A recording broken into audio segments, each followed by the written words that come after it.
This is IMT News.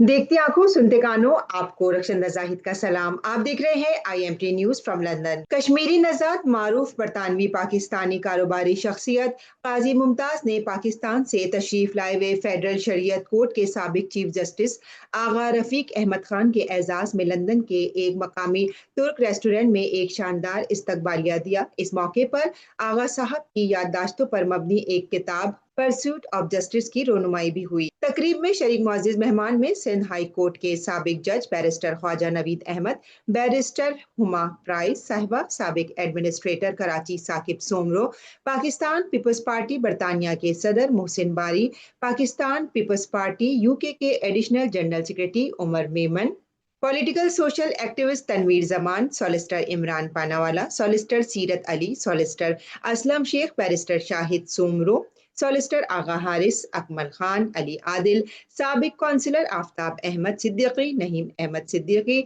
साबिक मुशीर हुकूमत बलोचिस्तान हलीम तरीन खान, जावेद शेख, तारिक मसूद, डॉक्टर मुमताज अली, राजा अजीम, फैसल अयूब, मलिक जहूर और हबीब जान समेत मुख्तलिफ शोबा हाय जिंदगी से ताल्लुक रखने वाली कई मुमताज शख्सियात शामिल थीं। तकरीब के शुरका ने जस्टिस आगा रफीक अहमद खान के अदालती फैसलों और इनकी गिरां कदर खिदमात को सराहते हुए उन्हें जबरदस्त अल्फाज में खराज तहसीन पेश किया। मुकर्ररीन ने कहा, आगा साहब ने अपने दौरे मुलाजमत में जिस किरदार, दयानत और वक़ार का मुजाहिरा किया वो काबिल फ़ख्र और मिसाली है। इस मौके पर मुकर्ररीन ने जस्टिस आगा रफीक अहमद खान की तसनीफ करदा किताब को मुस्तकबिल के नौजवान मुकला के लिए एक बेहतरीन और रहनुमाई फराहम करने वाली किताब करार दिया। उन्होंने कहा, ये किताब न सिर्फ आगा साहब की जिंदगी और तजर्बात का निचोड़ है, बल्कि कानूनी शोबे से वाबस्ता नई नस्ल के लिए भी एक कीमती सरमाया और मशअले राह है। आइए देखते हैं ये रिपोर्ट।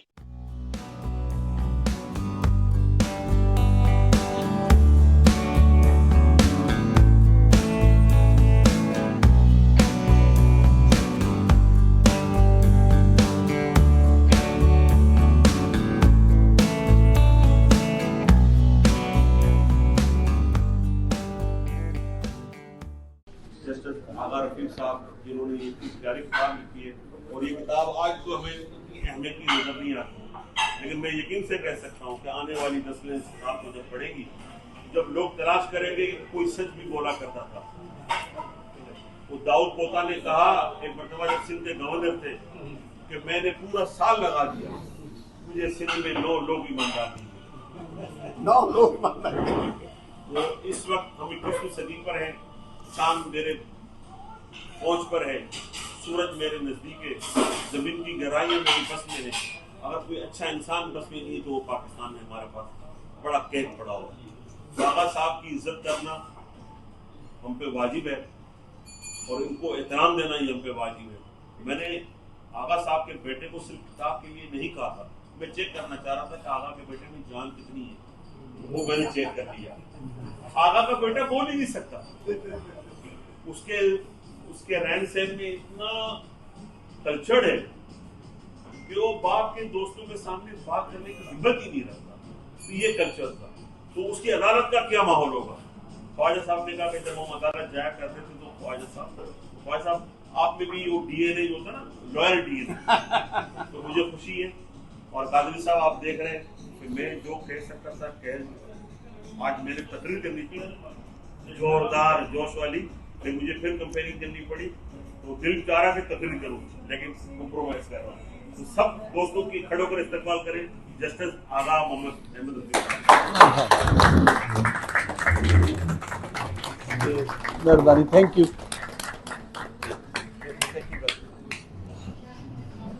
औज़ु बिल्लाहि मिनश शैतानिर रजीम, बिस्मिल्लाहिर रहमानिर रहीम।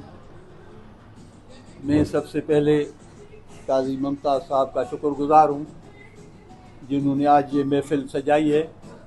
और मुझे हैरत है कि लंदन जैसे शहर में और वीकेंड भी नहीं है, उसके बावजूद इतने लोग इधर आए हैं, अपना टाइम करके अपने काम छोड़ के यहाँ आए हैं। तो मैं इसका सबसे ज़्यादा शुक्रगुज़ार सबका हूँ, और ख़ास तौर पर हमारे पीपल्स पार्टी के जो सदर हैं यहाँ के, उनके भी। और कुदरती हम ये हो गया मामला कि ख्वाजा नवीद भी आया हुआ है, ये भी मेरे बहुत पुराने दोस्त हैं। बचपन के समझें, उस ज़माने के। इनके जूनियर वकील था उस ज़माने में, मैं जज था, उन्होंने शुरुआत की थी, तो हमने साथ ही सारा किया। एक मैं आपको बताऊं बात, वजह कोई ये नहीं था कि यहाँ कोई ऐसी होगी प्रोग्राम वगैरह, तो मैं किताबें ले आता, सबको देता। मैं लाया नहीं किताबें कुछ भी, एक किताब लाया हूँ जो मेज़बान को दूंगा। और दूसरी बात कि ये सारी शुरुआत पीर मजहर साहब ने की, वरना किसी को पता भी नहीं चलता। उसने वो शुरुआत की, तो मैंने पीर साहब को बताया कि एक था हमारा मौलवी इधर वहाँ मस्जिद में है यहाँ अभी तक, वो बीबी ने उसको मदीने के सिंध हाउस का बनाया था, उसका इमाम भी वो सारा उसका संभालता था। तो एक दिन मैं जब यहाँ आया, 86 की बात है, यहाँ आया तो यहाँ था वो, उधर भागा हुआ आया था, तो यहाँ वो बहस करता था मस्जिद में। मुझे कहा कि आप जुमे को आए, आप भी नमाज उधर आके पढ़े। मैं वहाँ गया तो वो तकीर कर रहा था, जुमे का खुतबा। उसने तकीर बंद की और ऐलान किया गया, जगह दे दें, पाकिस्तान से जज साहब आया है, जगह दे दें। पूरी मस्जिद इधर उधर हो गई। मैं जाके बिठाया, उसके बाद उसने 20 दावतें खाई मेरे उस नाम से। तो अभी यहाँ भी रोज ये दावतें हो रही हैं। कभी कोई, मैं सबका शुक्रगुजार हूँ, लेकिन ये ऐसी मुफ्त की दावतें नहीं है। मैं सबको अर्ज करूँगा कि मेहरबानी करके जब भी कराची आएँ, जो भी सारे वो मेहरबानी करके जब भी आएँ तो मुझसे ज़रूर मुलाकात करें और हमारी कचहरी में ज़रूर आएँ, और सबसे मुलाकात करके आपको मज़ा ही आएगा। हमारा SHO साहब ये बहुत ज़्यादा मेरे पास अपीयर हुआ है, अभी तो मैं बिल्कुल याद आ गया, मुझे याद नहीं था शुरू में। ये भी बड़ा वहाँ का हमारा पुरानी बातें। जी हाँ, देखें उसकी मोहब्बत, नाम सुन के आ गए, तो ये भी उनका मैं बहुत शुक्रगुजार हूँ। और दूसरी बात, एक किताब के सिलसिले में है कि ये मैं गाँव का गढ़ी यासीन का था, वहाँ ही प्राइमरी भी वहीं मेरी हुई, हाई स्कूल भी वहाँ हुआ, शिकारपुर से BA किया, ग्रेजुएशन फिर हैदराबाद से लॉ किया। फिर जैसे मैंने लॉ पास किया था तो 6 महीने के अंदर, उस ज़माने में तोफ़ैल अली अब्दुर्रहमान चीफ जज होते थे, तो वहाँ एडवर्टाइजमेंट आई है जजों की, मैंने दरख्वास्त दे दी, मैं भी सिलेक्ट हो गया। तो मैंने वकालत देखी नहीं है, मैं बॉन्ड जज हूँ, न मुझे तकीर करने भी नहीं आती है। मुझे तो ये पता भी नहीं है, मैं तो बचपन से ही जज हो गया, 23 साल की उम्र में जज हो गया था। तो ख्वाजा नवीद की तो और बात है, इसने इसको पूरी वकालत की है, तकीरें भी कर सकता है, हर चीज़ कर सकता है।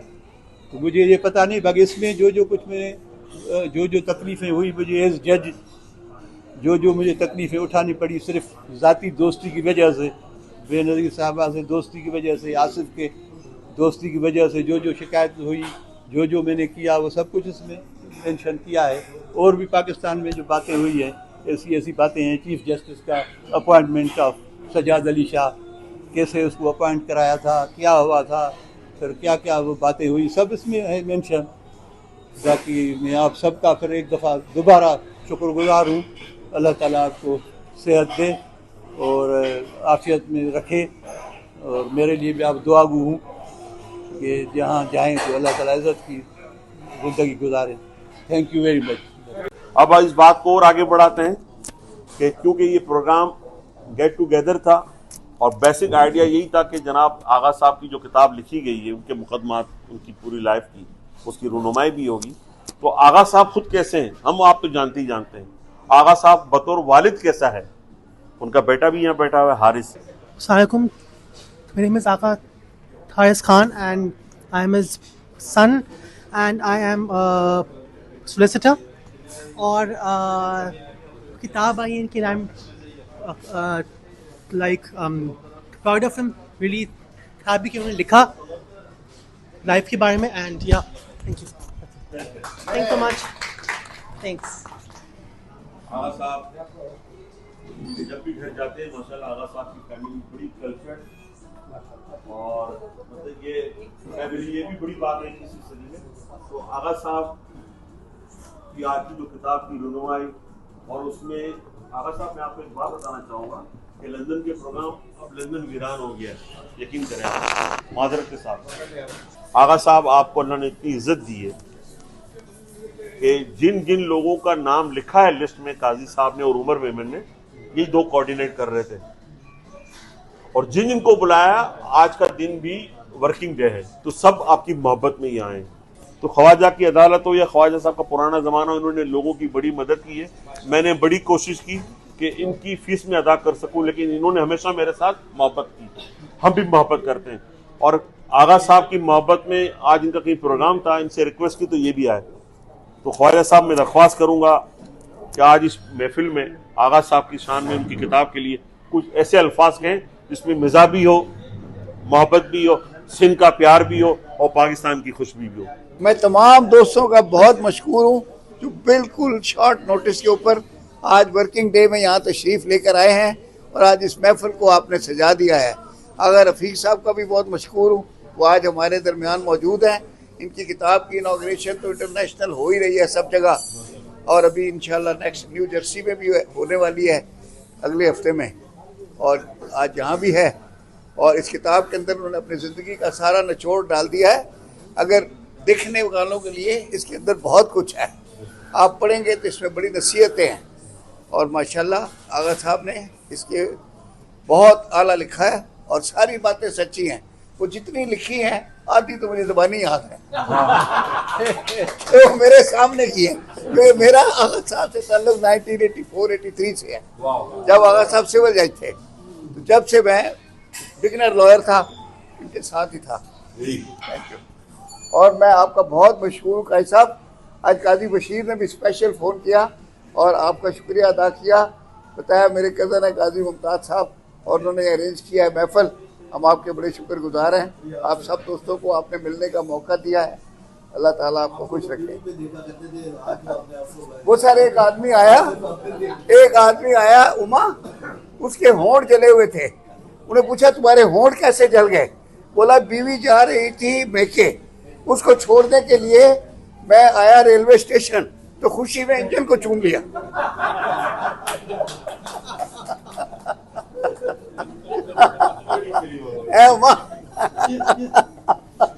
तो मैं दरख्वास्त करूंगा कि यहाँ पे तकरीर तो बात नहीं होगी। सबसे पहले मैं दरख्वास्त करूंगा एज आ ख़वातीन फर्स्ट के नाम से, हुमा साहब आज हमारी महफिल में आप हैं, तो उससे पहले मैं मेमन साहब आपका बड़ा मशहूर हूँ। उमर मेमन आज नहीं होता तो ये महफिल नहीं होती। आग वहां लगी, इन्होंने इसमें तेल डाला और आग को रोशन कर दिया। Umar Memon thank you very much. तो मैं दरख्वास्त करूंगा बैरिस्टर हुमा प्राइस साहबा से कि प्लीज इस खूबसूरत मौके पर हमें अपनी खूबसूरत बातों से नवाजें। Love you and God bless you. सबसे पहले तो अस्सलाम वालेकुम आप सबको। आप में से शायद बहुत से लोग मुझे नहीं जानते।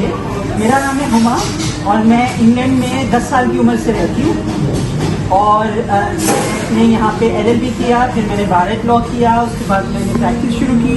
मेरी प्रैक्टिस बहुत दिन तक इमिग्रेशन में रही। इमिग्रेशन जब उन्होंने आहिस्ता आहिस्ता ख़त्म कर दिया तो फिर मैं फैमिली लॉ की तरफ आ गई और अब मैं कोई 15 साल से फैमिली लॉ में स्पेशलाइज कर रही हूँ। और जितने वकील यहाँ बैठे हुए हैं उनकी मालूमात के लिए मैं ये बताऊँ कि फादर्स को कॉन्टैक्ट दिलवाने में मेरी काफ़ी महारत है, जिन्हें बिल्कुल यहाँ का जो सिस्टम है, यहाँ का जो सिस्टम है लोग समझते हैं कि वो औरतों के हक में है, दरअसल वो बच्चों के हक में है और बच्चे आमतौर पे माँ के साथ होते हैं, तो इसलिए लगता है कि वो माँ के हक में है। क्योंकि इतने मौजूद लोग यहाँ बैठे हुए हैं, एक इशू है जो मुझे परेशान कर रहा है बहुत एज अ फैमिली लॉयर, और मैं चाहती हूँ कि आप लोग उसके बारे में जो भी कुछ कर सकें प्लीज़ करें। मैं तो ये चाहूँगी कि यहाँ पे जो लोग अगर कर सकें तो इस मौजू पर एक कॉन्फ्रेंस होनी चाहिए जिसमें बहुत सारे लोगों को बुलाना चाहिए। हमारी कम्युनिटी में आज से 15-20 साल पहले तलाक 2% थी, 98% शादियाँ कामयाब होती हैं और सिर्फ पिछले 10-15 साल में ये 2% से अब 20% पे पहुँच गया। पाकिस्तान में और ज़्यादा बढ़ गया। 20%। अच्छा। मैं पाकिस्तान के बारे में नहीं जानती, मैं यहाँ के बारे में जी वहाँ भी बढ़ गया होगा, बड़ी स्पीड से जा रही हूँ। बिल्कुल। अच्छा, इसमें आमतौर पे लोग ये समझते हैं कि ये औरतों की आज़ादी का इससे ताल्लुक है, औरतें जो हैं वो आज़ाद हो गई हैं, लिबरल हो गई हैं, इंग्लैंड आ गई हैं। तो मैं आपको यकीन दिलाती हूँ कि मैं इंग्लैंड में बचपन से रहती हूँ, मैंने पूरी दुनिया देखी है पाकिस्तानी औरतें जितनी घरेलू और जितनी शरीफ होती हैं, बहुत सारी और कल्चर्स की औरतें ऐसी नहीं होती। आमतौर पे वो अरेंज मैरिज करती हैं। मुश्किल ये है कि इंग्लैंड में लड़कियां लड़कों से ज़्यादा पढ़ चुकी हैं। आमतौर पे वो एम्प्लॉयड हैं। आप सबकी बेटियां होंगी, आई एम श्योर कोई लॉयर है, कोई डॉक्टर है, कोई टीचर है। उसके बाद उनसे यहाँ पे इंग्लैंड में, पाकिस्तान में ये मसला नहीं, वहाँ तो नौकर बड़ी आसानी से मिल जाती है। इंग्लैंड में जो सबसे बड़ा मसला खवातीन को पेश आता है वो ये आता है कि वो फुल टाइम जॉब करके जब घर जाते हैं तो उनसे ये तवक्को रखी जाती है कि वो घर का सारा काम करेंगी, बच्चों का, बुजुर्गों का, खाना पकाने का, हर चीज़।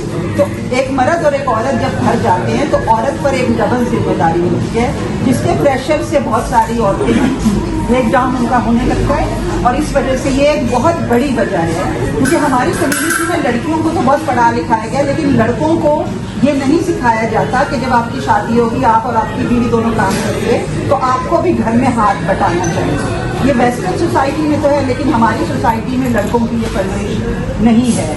इसके अलावा और बहुत सी वजूहत हैं। बहुत सारे, आई डोंट नो आप लोगों को मालूम है या नहीं, लेकिन हमारी यंग जनरेशन के बहुत सारे लड़के और लड़कियां ड्रग्स पे हैं, और ड्रग्स की वजह से भी हम इन चीज़ों को एड्रेस नहीं करते। हम चाहते हैं हम ये इम्प्रेशन दें कि हम बड़े ठीक ठाक हैं, हमें कोई मसला नहीं है।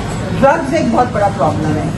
एक और प्रॉब्लम है लड़के जो होमोसेक्सुअल होते हैं, माँ बाप ज़बरदस्ती उनकी शादियाँ कर देते हैं और किसी की बेटी की ज़िंदगी ख़राब कर देते हैं। तो हमें ये चाहिए कि हम एक कॉन्फ्रेंस करें और ये पता करें कि क्या वजूहात हैं, बजाय ये कहने कि औरतों को बहुत आज़ादी मिल गई। वो औरतों को जो यहाँ पे, मुझसे मैंने एक दफ़ा एक फादर को कांटेक्ट दिलवाया था बच्चों के साथ, जो कई साल से उसे नहीं मिल रहा था। तो जब वो बाहर आया कोर्ट से तो मुझसे उसने कहा यहाँ पे औरतों को बहुत आज़ादी मिली है। मैंने कहा आप ठीक कह रहे हैं, बहुत आज़ादी है। मुझे ये आज़ादी थी कि मैं तालीम हासिल करूँ, उसके बाद मैं बैरिस्टर बनूँ और आज कोर्ट में आके आपको आपके बच्चों के साथ कांटेक्ट दिलवाऊँ। ये आज़ादी यहाँ पे औरतों को मिली हुई है कि वो फ्लरिश कर सकती हैं, मर्दों की तरह वो करियर बना सकती हैं, पैसा कमा सकती हैं। बहुत सारी लड़कियाँ घर भी खरीद रही हैं। तो लड़के अपनी जिम्मेदारियां नहीं उठा रहे। बहुत सारी लड़कियां वो काम भी नहीं करते, जॉब छोड़ के टैक्सी चलाने पे लगे हुए हैं। अब एक लड़की जो डॉक्टर है, उसका हस्बैंड यहाँ पे टैक्सी चला रहा है, वो ऊबर कर रहा है। तो बहुत सारी वजूहत है। मैं ये नहीं कह रही कि सिर्फ लड़कों की गलती है, मैं तो बहुत सारे लड़कों के लिए लड़की भी हूँ, लेकिन हमें ज़रूरत है कि हम पता करें कि क्या वजूहत हैं और हम इस चीज़ को कंट्रोल करने की कोशिश करें। बहुत बहुत बिस्मिल्लाहिर्रहमानिर्रहीम। मैं सबसे पहले अगर रफ़ीक साहब का बेहद शुक्रिया और ख़ासकर ख्वाजा नबी साहब आज हमारे दरमियान हैं, काजी साहब का, काजी मुमताज़ साहब का और दीगर तमाम दोस्तों का बेहद मशकूर हूँ कि उन्होंने आज का ये जो तमाम किया और हमें मौका दिया कि इन सीनियर दोस्तों के साथ बैठकर कुछ हम बात कर सकें और गपशप करें। मैं सिर्फ दो बातें करूँगा।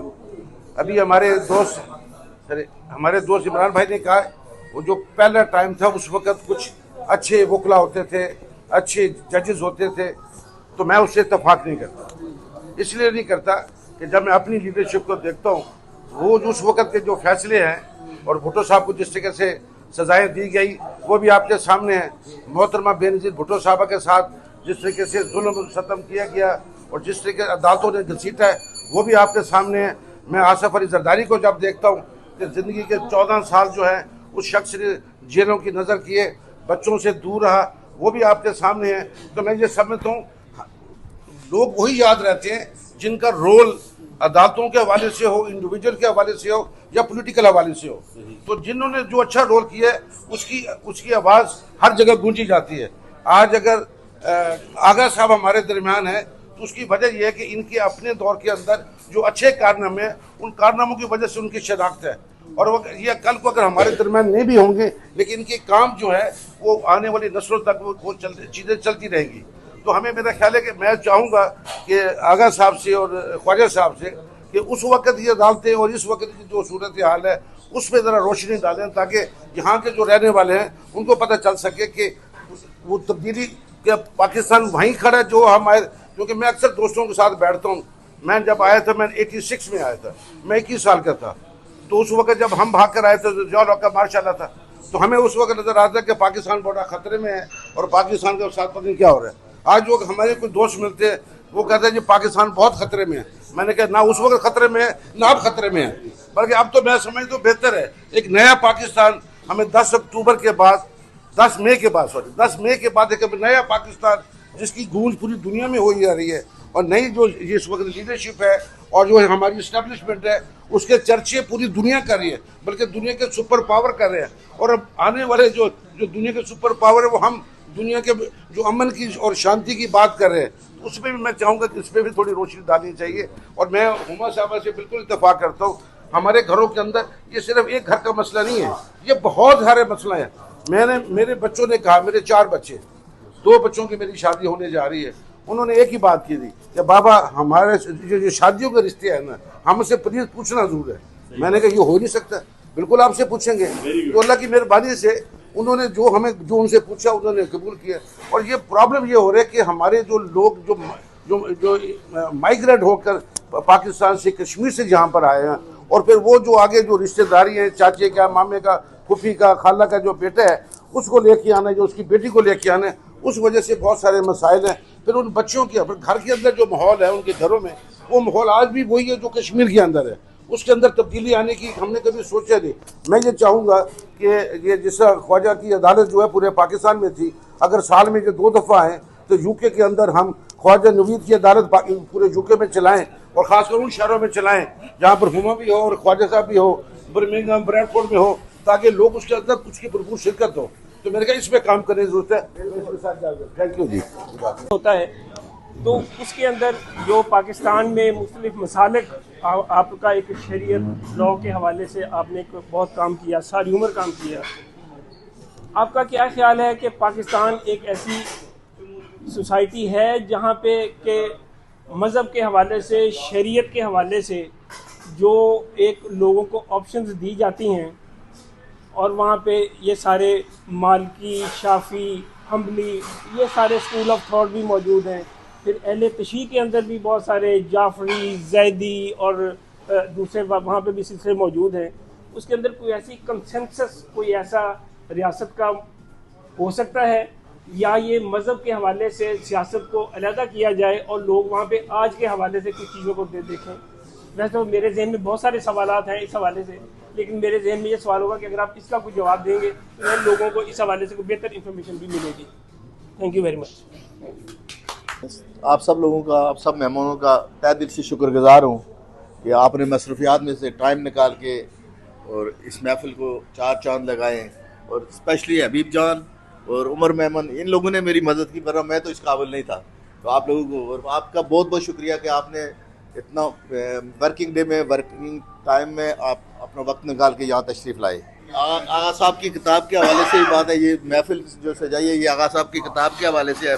अब उनका इंशाल्लाह कभी उनकी वो रुनमाई करेंगे, अभी जो भी आपका प्रोग्राम है हबीब जान आगे जो है ना वो। तो शुक्रिया, बहुत बहुत शुक्रिया आप लोगों का। आगे तो कुछ बातें बताएं आप हमें कि आप कम्युनिटी के लिए क्या करना चाहते हैं, क्या सोच रहे हैं आप।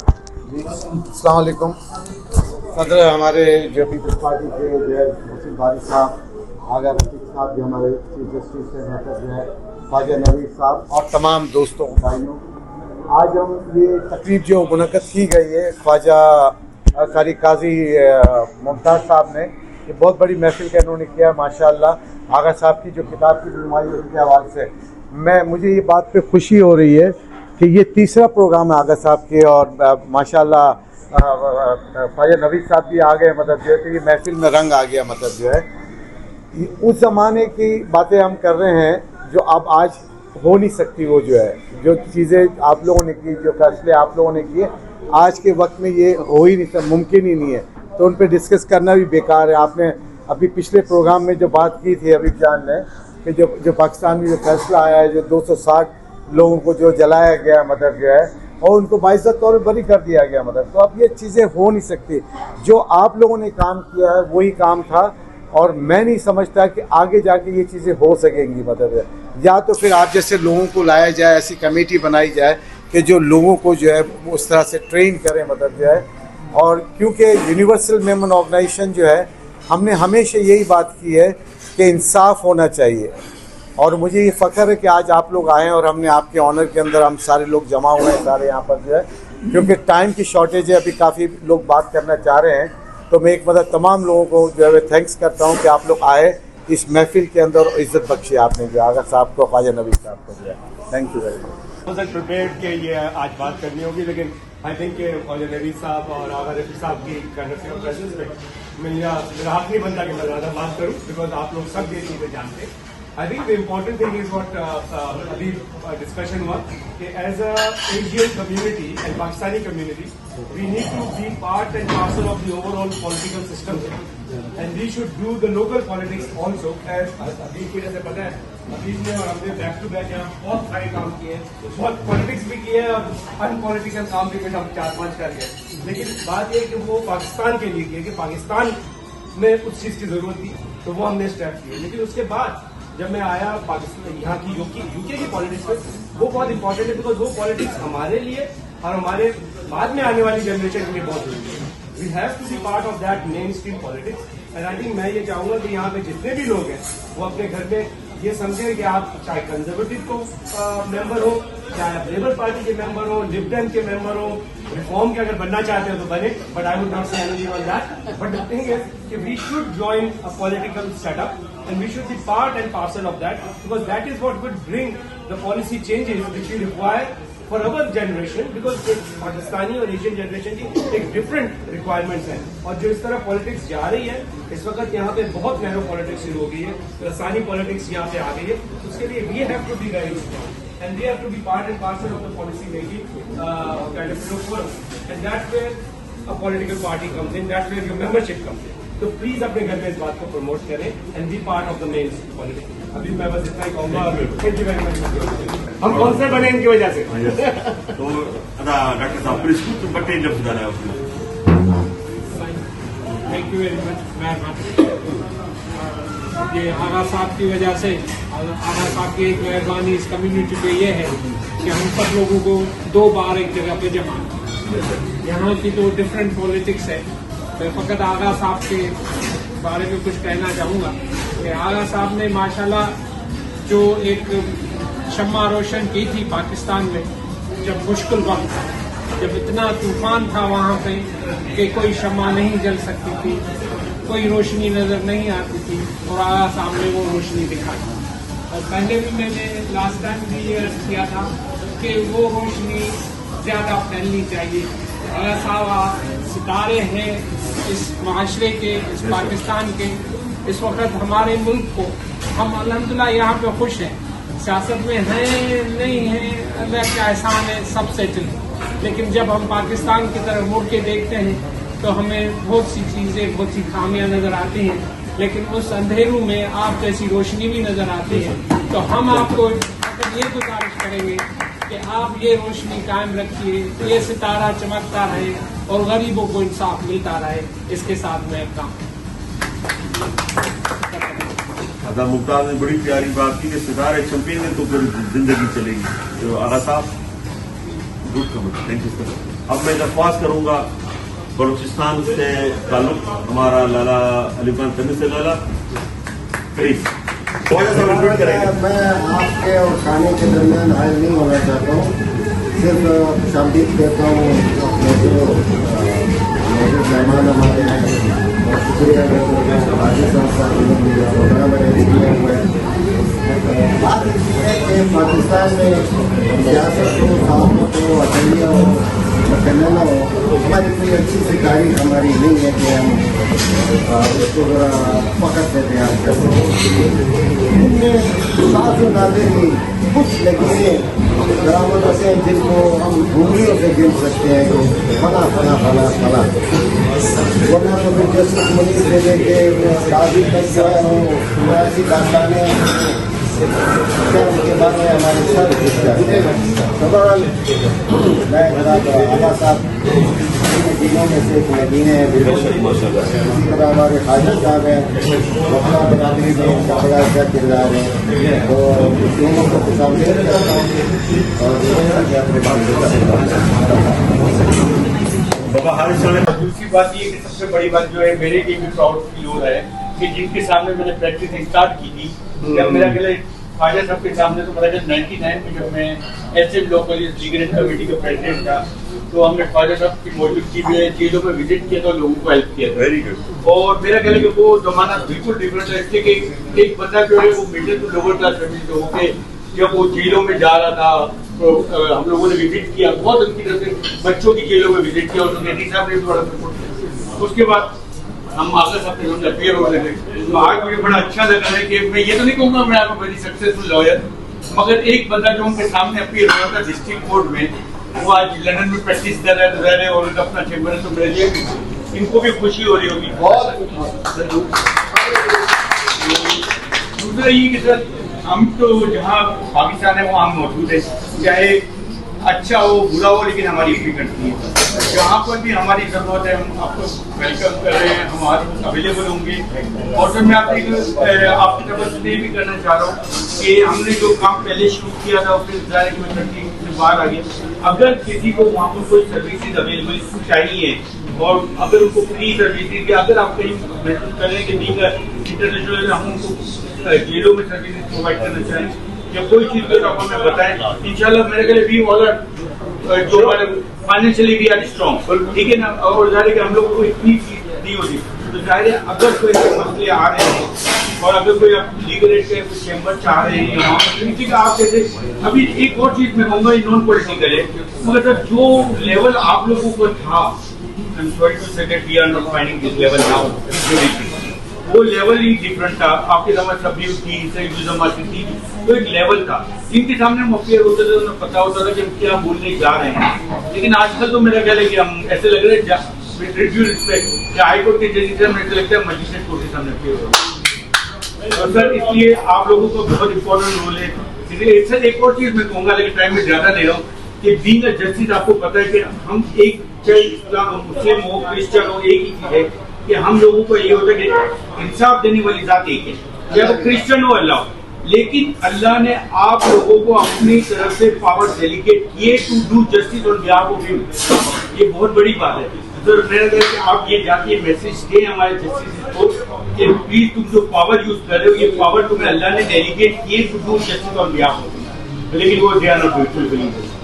इसके अलावा मैं आप लोगों को थैंक यू और बहुत थैंक यू आपने इनवाइट किया।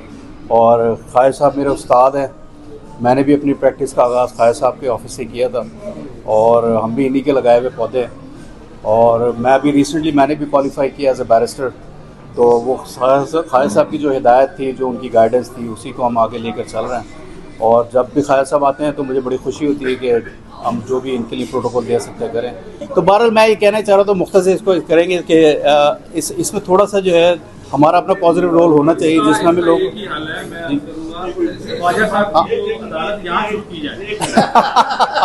बहरहाल मैं इसको लंबा नहीं करूँगा, मैं इसको वाइंड अप करूँगा। Again thank you so much for I mean all of you inviting me and Khwaja साहब।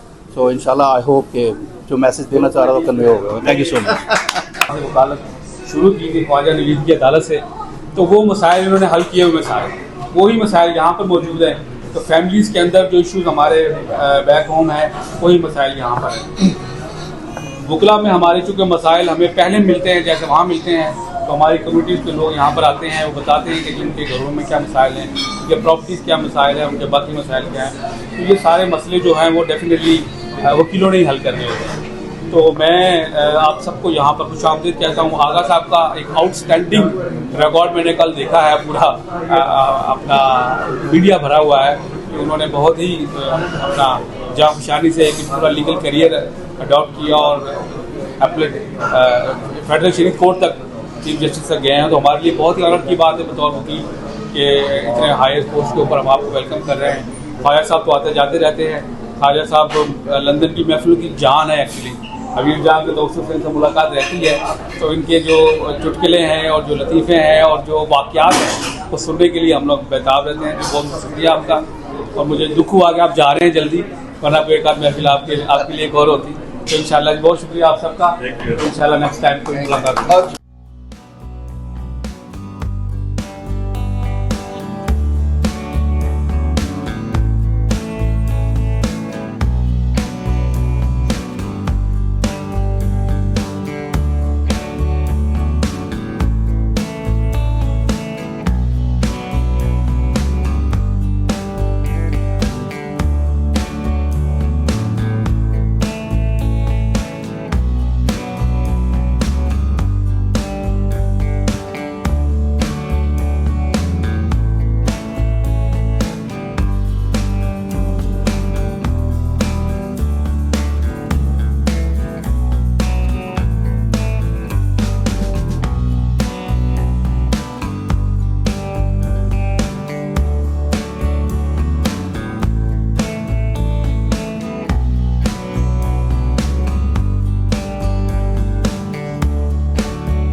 रक्षिंदा जाहिद, IMT न्यूज़, लंदन।